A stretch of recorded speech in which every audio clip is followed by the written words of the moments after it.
Hello, my name is Miss Amber, and I want to welcome you to another English 12A live lesson. So normally I do the 12A at noon, and I do the 12B at 12:30. But today I'm reviewing the resource course, which is actually the same for both classes. So I'm just going to be going over that today. Last time I went over how to get started taking notes in your tutorials, just to sort of give you an overview if you haven't looked at the other stuff already. If you are an MVA student, along with your English class, you were assigned a English resource course. If you are a step up student, then you probably weren't assigned the resource course. However, we can give you those resources. You just have to ask your mentor to find the link for you. If at any point you are a step up student and you want access to the things that I'm going to cover today, you can send an email to the english@atsedu.net email, or you can talk to your advocate or mentor. So I'm going to get started with sharing my screen. I don't want to waste any time because we've already gone over and through starting to take notes. So just to go over the resource course and let you all know what's in it. There's a video here that goes over most of the stuff that that's gonna be in here in terms of the self-help process. So I'm gonna skip over the video. I know that not everyone has access to internet while they're at work, or if they have other duties they're doing at home to watch the video. So underneath it is the introduction slideshow, what's in it for me. It basically just explains, here's what's in the resource course, here's how it can help you. There's a lot of emphasis on what you can get out of helping, using this to help yourself, because that's what the resources are for. So skipping those two things, we get to the English self-help process. So this is basically just a document that you can open up, and it gives you a little more information about the steps you should take to make sure that you're doing things in the right order. There's a section over here that says, what is this document? This document lists steps for going through the course topics, how to access the English concept summaries if you're having a difficult time with the course, and when to request tutoring if you're still having a difficult time. So the goal with this sheet here is to give you a path, an actual list of steps that you can follow. At the top here, we have, remember that you should always look up the definitions of words you don't understand while going through the tutorials. This is also true for the mastery test. We get a lot of students that initially start, and when they skim over a word they don't know, they think, well, I can get the gist of it just by finishing this sentence. But then they get to a test, they find those words on the test, and what ends up happening is that they pretty much end up guesstimating an answer. And if you don't actually know what words mean, you might create like a logic in your head about the answer that's not actually true. That happens a lot. I'll be working with students in tutoring sessions and they'll say, oh, well, I thought this word meant blank. So based on that, this is the answer I got. But if you don't actually know what a word means, that's not going to help you. In the last resource course lesson, I went over the different resources in your tutorials. So there's a dictionary in there. You can literally open up the tab, type in a word you don't know, and find the definition. It's literally that simple. If you're looking at a test, you don't have that option, but you can use your phone. You can Google a word. You can open up a new tab if you have a laptop and you're using a browser, and you can look up the word.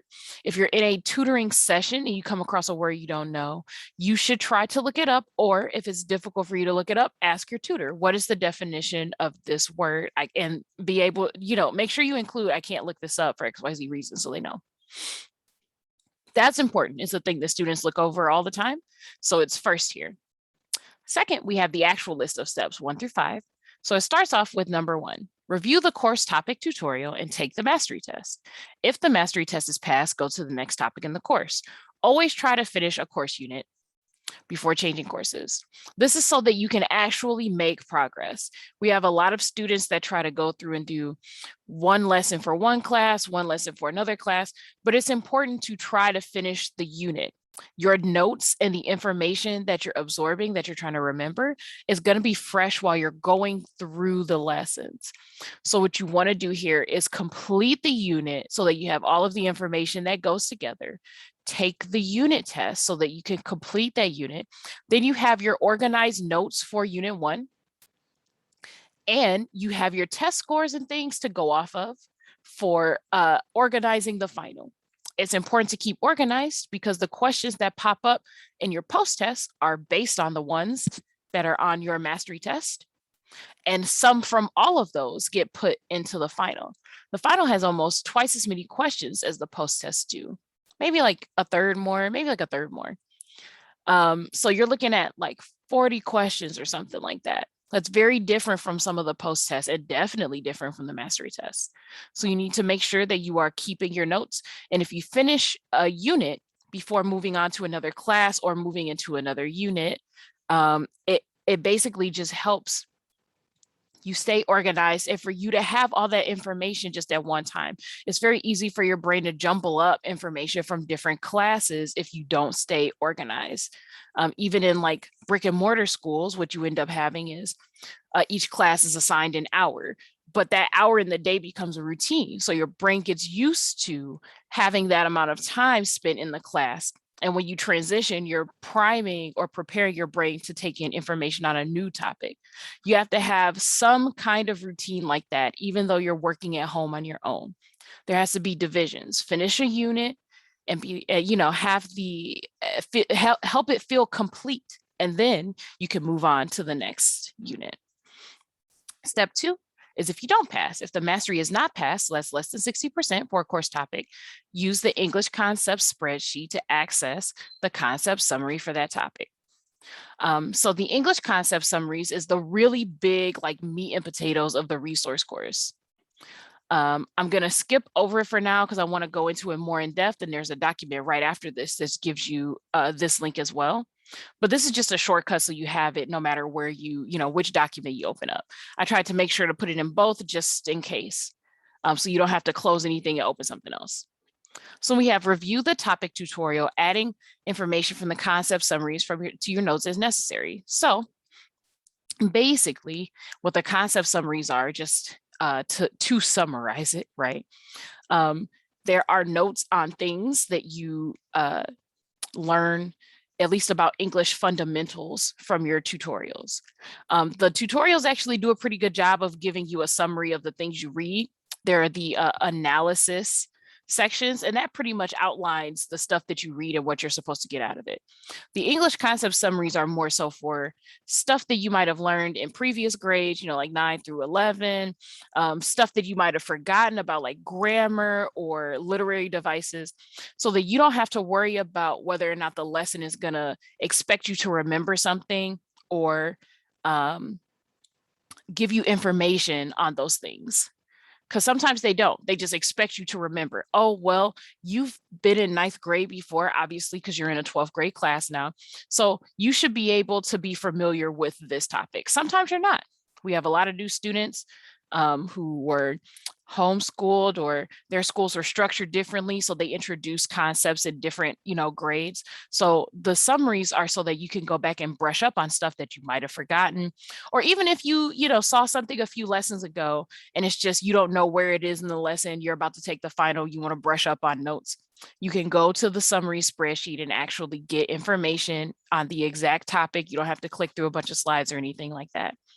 And you can just find what you need, put it in your notes or have it open while you're taking the test, and then review it that way.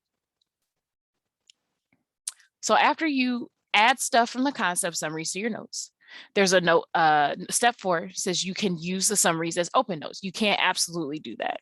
If you can't find something in your notes, or if you're having a difficult time trying to decide what to write down and what not to, maybe you have something in your notes and you're missing something, you can open the summaries and use them for open notes as well.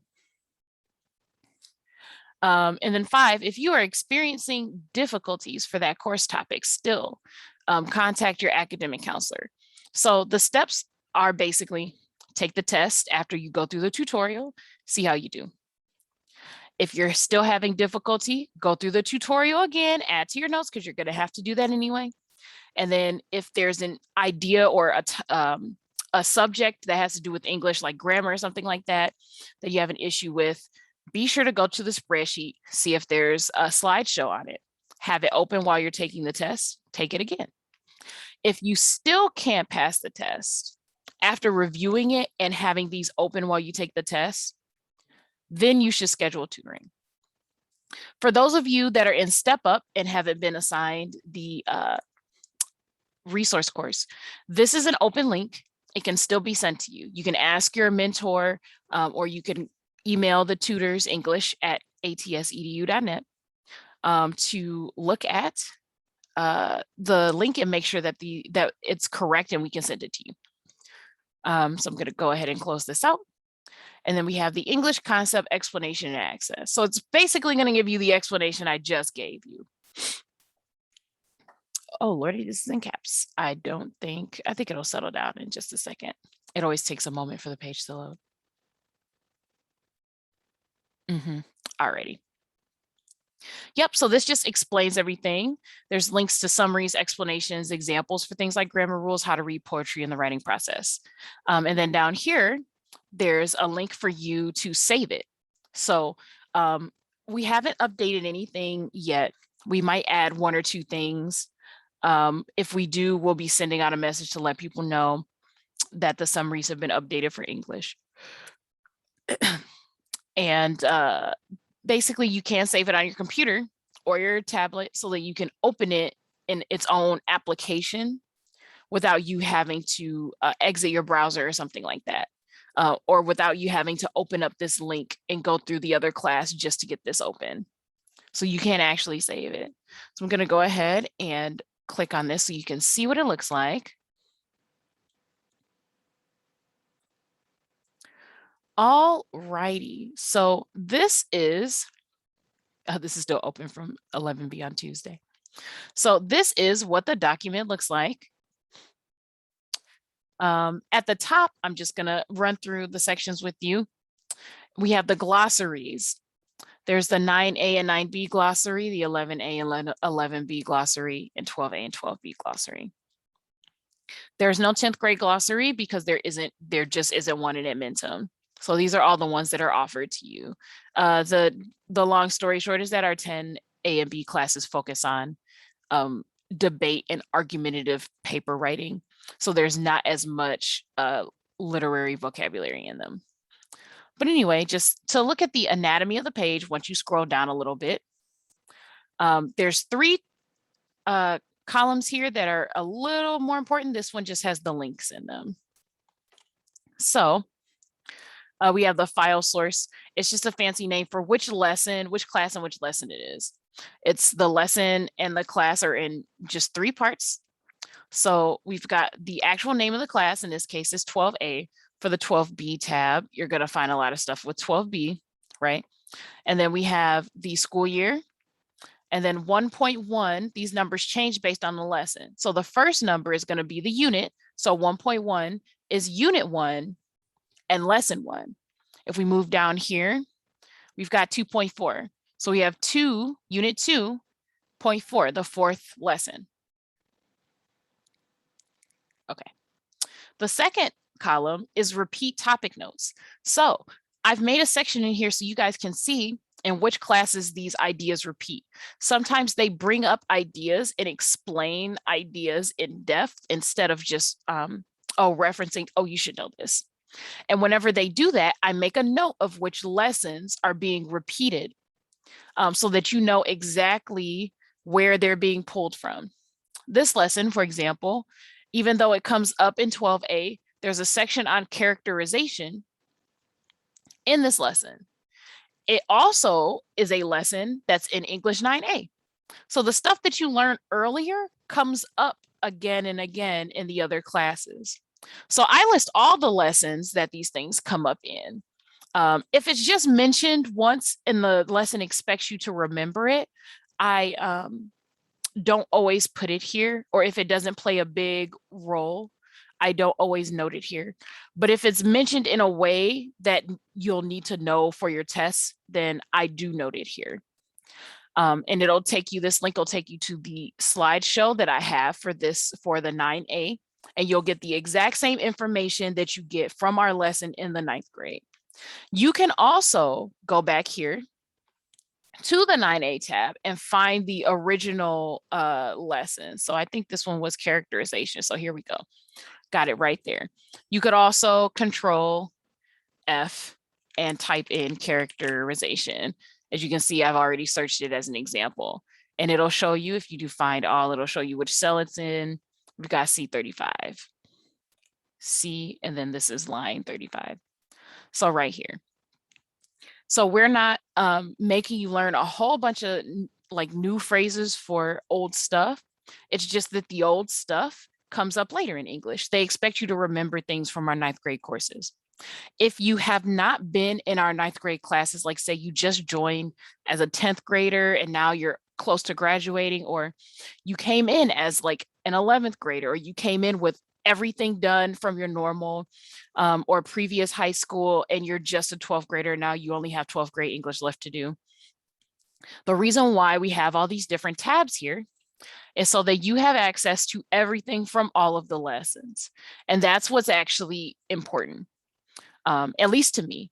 I think that it's important to make sure that even if you were with us from 9th grade, you know, for 4 years worth of classes is a long time, and that's a lot of information to remember.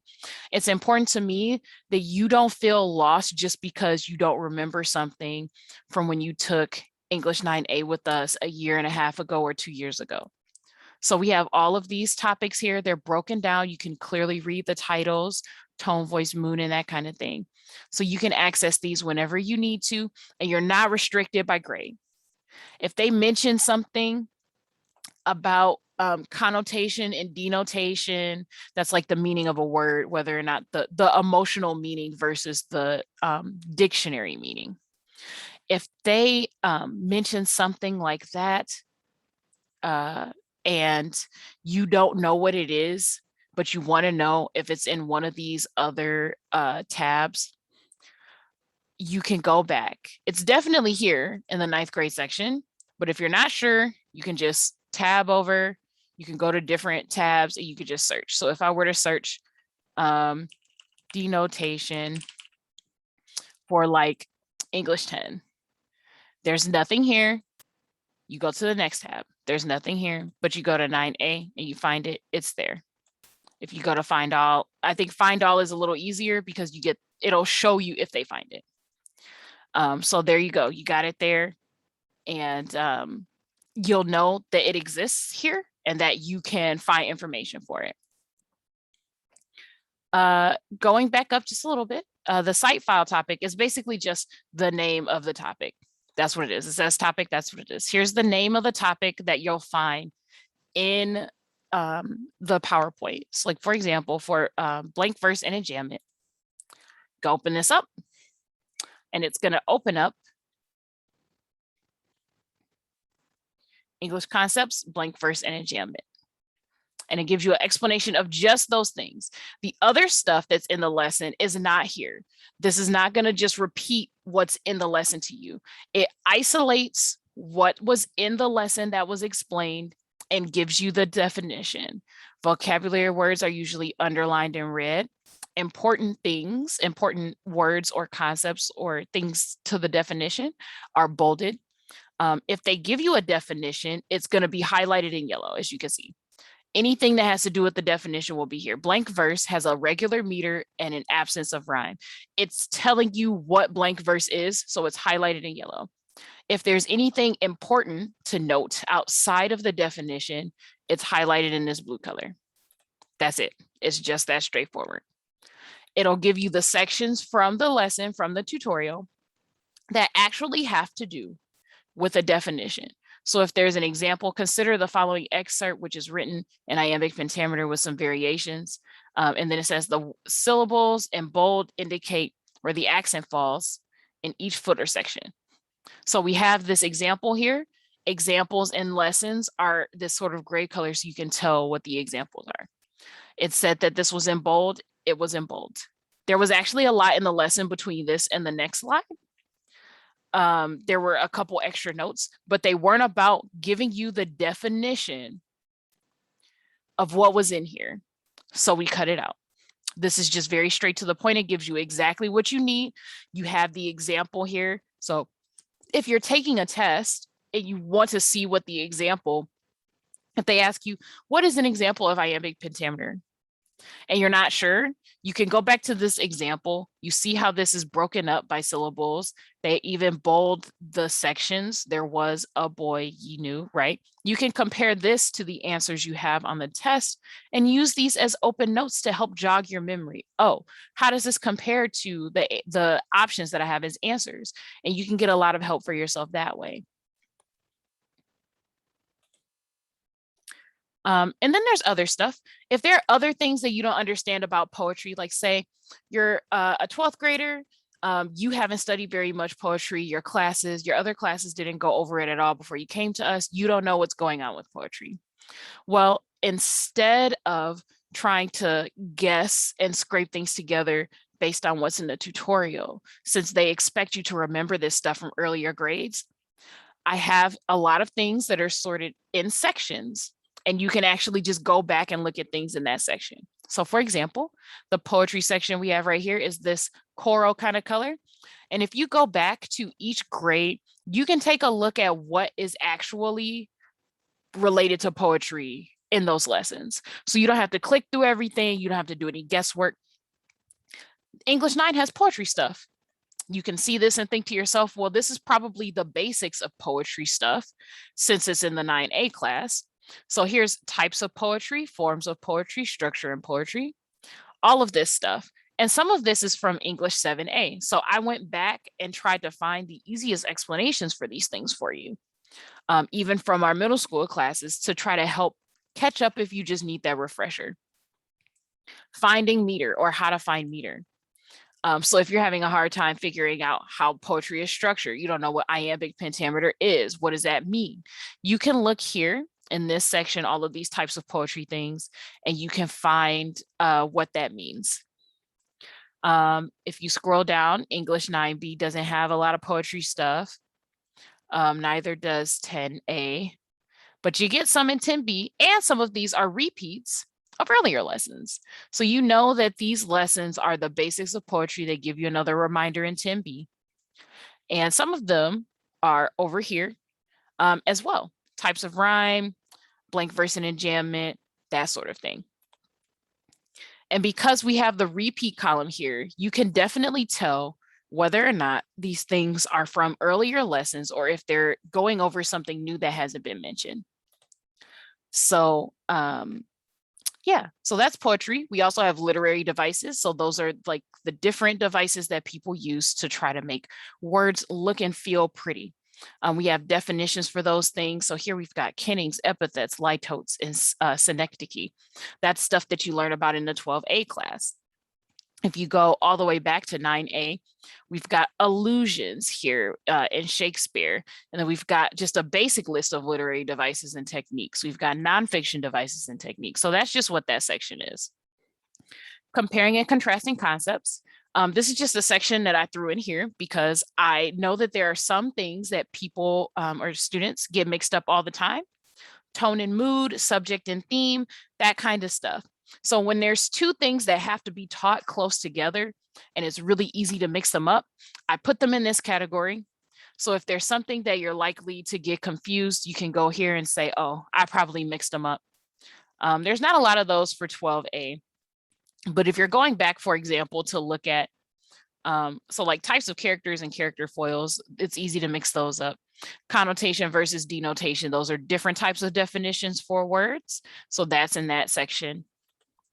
And there's even some theme versus subject here. We've got different points of view. It's easy to mix up the different points of view, so I put it in that category. All of those things. Related to writing essays, this is a big one. Outside of the stuff that you have to write for class, some of you might be submitting applications for colleges or stuff like that. So we have a whole related to writing essays tag here, a color code, so that if you need to learn about how to write things, you have that there. And there's some additional resources too in the resource course specifically for writing, because we know that that's difficult. But if you look at some of the earlier classes, we'll just go through the tabs. There's transitional words and phrases, commenting, editing marks, how to brainstorm a story, the writing process, how to get started with the writing process. And then you move to 9B, steps to write an analytical essay, structure of a presentation. So anything that has to do with organizing writing, there's a lot in 9B. Planning and informational text, all of this stuff is here. Using MLA to cite your sources, all of that stuff. This is all here for you to look at. And you can scroll through all of the grades to get everything that you need, brush up on stuff, see how important it is. Next, we have focus on language. So that's just grammar stuff. So if we're talking about parallel structure, if we're talking about how to use hyphens or semicolons and stuff like that, it's going to be color-coded blue. Here in your class, we've got hyphens here. There's a lot of hyphen rules. They give you a lot of them. So there's 2 sections on them here. And moving forward into 12B, there's not a lot of grammar. I will say that most of the grammar stuff that they expect you guys to remember is from earlier grades. So if they bring up something and you're not sure about it, have a look at the 11s, have a look at the 10s, have a look at the 9s. That's going to give you the refresher that you need for your 12 class. So here we got noun and adverbial clauses. It's a little easier to write when you understand how English works. And that's what these classes are about, this particular section. If you know how to put a sentence together, if you know how to tell if it's a run-on when you need a comma, if you can tell what parts of a sentence are coming together to make a complex sentence, those things can help you with writing so that your sentences make more sense. You're not just going on and on and on forever, sticking a million ideas in one sentence. It helps you with that. And then lastly, purpose of a text. So purpose of a text is a section that I made because a lot of these classes explain what kind of genre a type of writing is, or what time period a type of writing came up, right? It's explaining why this is the thing and what the point of it is. So anything that's highlighted in purple is that sort of topic. So here we have about Shakespearean drama. You get information about Shakespearean drama, why it is the way it is, what kind of purpose it had at the time that it was written. And we also have internal conflict and motivation. That is also specifically about how and why people use conflict and how motivation is used in conflict in writing. The how and whys go into the purpose. The last thing I want to cover is just that there are 3 types of documents that you can find here. So the first type is the PowerPoint that I just showed you. Those are mine that were specifically made for the resource courses. The second type is just the Edmentum documents. So these are normal Edmentum documents. These are usually ones that are popped up in your tutorial, but that we think are useful. So we've included them here so that you don't have to go through the lesson to find them again. Because we know once you guys open them up and take a look at them, it's pretty much over and you don't come back to them. So we include them here, reading strategies, knowledge article. If you're having help with having a hard time and you need help with reading and understanding, trying to get context clues for words while you're reading, this is it. And then the third type is videos. All the videos are clearly labeled video at the front. You've got one here, we've got one here, we've got one here, we've got one here. So these are videos from the tutorials. These are not extra videos. Sometimes the guided notes will ask you for information that's in the video to put into your notes. Sometimes you'll be asked questions based on information, like on the mastery test, based on information that was in the videos. Sometimes the videos are what connect one section of the tutorial to another. So we just include them here. And sometimes students would rather watch than read anyway, because they are auditory learners. So hearing it helps. So we've included the videos here just in case. There are lots of things here that are kind of like redundant. They stack on top of each other. They back each other up. So we've got figurative language and poetry here. That's a video. And then there's another video on figurative language, right? So the reason why these are tossed together is because understanding what figurative language is from the earlier classes just in normal writing is going to help you understand what figurative language and poetry is, because they're not exactly the same. Poetry and normal stories are different. So just adding those together. Alrighty, I think that that's about it for the sheet. So the long story short is that it's a spreadsheet that has PowerPoints and other documents that give you summaries and explanations of things that you learn in your English classes. You have access to all of these tabs. It doesn't matter what grade you're in. So you can get all of these lessons, brush up on stuff that you may have forgotten. Maybe you get asked a question on a test that wasn't explained in enough detail in your English 12 class because they're expecting you to remember stuff from English 10. So you can go back to English 10, get the actual information that was in that lesson, and apply it to your test when you take it the second time. Okay. That is the majority, the meat and potatoes of what's in the resource course. The rest of this, there's a guide for taking and submitting notes. This was a lovely presentation done by Sarah Cole. She's one of our mentors, and it basically gives you advice on how to take notes that will help you pass your tests. I went over a little bit of how to decide what to put in your notes in the last live lesson, but for this one, this video is specifically on how to organize the way you write notes. Have you ever known what you want to write down, but don't know how it should flow on the page? This video will help you. And if you watch this video, but you're still having some issues, I can definitely go over different ways to organize notes in another live lesson. You just have to let me know. Down here, we have the additional help links. So we have stuff for grammar and we have stuff for writing. I'm just going to use these as examples. All of these pages look the same, but the titles are different based on what the links are to help you with. So for example, we also have punctuation and research. I'll leave research off because no one's writing a paper yet. So for grammar help, they all start off like this. You get the title, links for help with grammar. Having a hard time putting sentences together, forgotten a few things from your lessons that you learned in middle school. Welcome to the additional info document for grammar. So if you need a little bit more help, or if you just want to see other examples, like the tutorials and the summaries are connected to one another. So sometimes those examples don't help you understand what something is. So we just have other notes in here.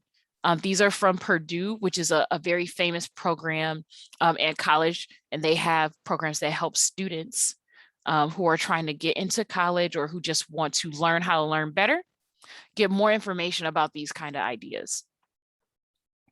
So there are just all of these links. If you want other examples of these things, if you want more examples, a different explanation, because sometimes hearing something explained in a different way will help you understand. For writing help, writing is a little different. So these articles are about the actual writing process. So they give you an explanation of, here's what this is. Here's what you should be using it for. Here's how you should tackle this. If you get an assignment that says blank, maybe here's what you should do. So it goes, I tried to order them in a way that goes through the writing process. So understanding the assignment first, what are they asking for? What do they want you to do? And then starting the writing process. So that's like how to outline stuff, how to brainstorm for ideas if you're not sure what kinds of ideas are good ideas. Then just getting started writing, creating a thesis statement. The thesis is your explanation of what you're going to do in the paper. It's part of the introduction. It explains body paragraphs, how to organize paragraphs. So if you're having trouble, if you're one of those students that's having trouble with understanding how to write paragraphs, there you go. Improving sentence clarity. How do you make your sentences clear? How do you stop shoving a bunch of ideas into one sentence and it makes it hard to read? Have you ever written a sentence for yourself and then you go back to read it out loud, but how it sounded in your head is different than what's on paper? So these two, sentence clarity and concision, help a lot. What sort of things do you cut out of sentences? What kind of information is saying the same thing over and over? how to write conclusions. And then we have these different sections down here, argument papers. So these are for persuasive papers, and then research papers, choosing a topic and that kind of stuff. So all these links are supposed to help give you a place to start. And these don't just help you with writing your essays or your book reports for English 12. It's also going to help you with if you've got writing assignments for college applications and stuff like that.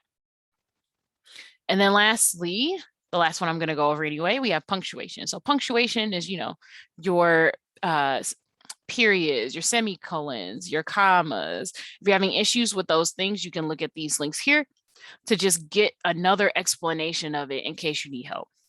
Here are rules for commas. We have quotations. We have a lot of students that have issues with quotations, hyphens, apostrophes, all of those things. Comma splices, that's when you put too many commas in a thing. Run-on sentences, that's when you don't have any commas at all. We have mistakes with punctuation in here, so you can look at that. Independent clauses, that's how you put a sentence together. What are the parts of a sentence you're looking at? So we have all these links here to help you guys, so you can look stuff up yourself. The tutors are still here to help. We are still here if you need tutoring, but the point of having these is to save you time.